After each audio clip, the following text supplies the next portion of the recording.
ಒಂದ್ಸಲ ಒಬ್ಬ ಹುಡುಗ ಗುರುಗಳಿಗೆ ಕೇಳ್ತಾನಂತೆ, ಗುರುಗಳೇ ನಾನು ಭಕ್ತಿಯಿಂದ ಕೃಷ್ಣನಲ್ಲಿ ಪ್ರಾರ್ಥನೆ ಮಾಡಿ ನಾನು ಎಕ್ಸಾಮ್ ಬರೆದ್ರೆ ಪಾಸ್ ಆಗ್ತೀನಾ ಅಂತ. ಗುರುಗಳೇ ಹೇಳ್ತಾನಂತೆ, ಖಂಡಿತವಾಗ್ಲೂ ನೀನು ಭಕ್ತಿಯಿಂದ ಪ್ರೇಯರ್ ಮಾಡಿದರೆ ಕೃಷ್ಣ ಅದನ್ನ ಕೇಳಿಸ್ಕೊತಾನೆ ಆ್ಯಂಡ್ ನೀನು ಪಾಸ್ ಆಗ್ತೀಯ ಕೂಡ. ಯಾವಾಗ ನೀನು ಅದ್ರ ಮೇಲೆ ಪ್ರಯತ್ನ ಪಡ್ತೀಯೋ ಆವಾಗ ಕೃಷ್ಣ ನಿನ್ನ ಜೊತೆಗಿದ್ದೇ ಇರ್ತಾನೆ ಅಂತ. ಅದಕ್ಕೆ ಹೇಳೋದು ಪ್ರಯತ್ನ ಪಡಬೇಕು ಅಂತ.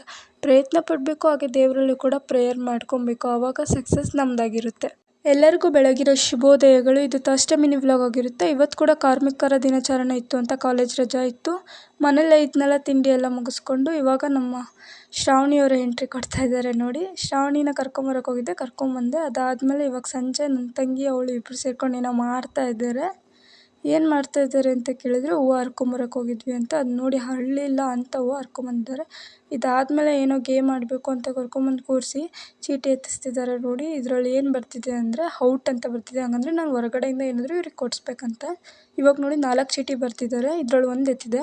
ಇದರಲ್ಲಿ ಏನು ಬರ್ತಿದೆ ಅಂದರೆ ಗೋಬಿ ಅಂತ. ಇವಾಗ ನಾನು ಅವ್ರಿಗೆ ಗೋಬಿ ಕೊಡಿಸ್ಬೇಕಂತೆ. ಇದೊಂದೇ ಸಾಲಲ್ಲ, ಇನ್ನೊಂದು ಎತ್ತು ಅಂತ ಹೇಳ್ಬಿಟ್ಟು ಇನ್ನೊಂದು ಎತ್ತಿಸ್ತಾ ಇದ್ದಾರೆ.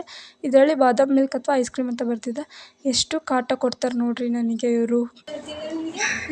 ಕೈ ಸೇಮ್ ಇತ್ತಲ್ಲ ನೋಡ್ರಿ.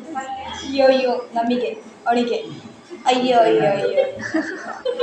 ಇವಾಗ ನಾವೆಲ್ಲ ರೆಡಿ ಆಗಿಬಿಟ್ಟು ಹೋಗ್ತಾ ಇದ್ದೀವಿ.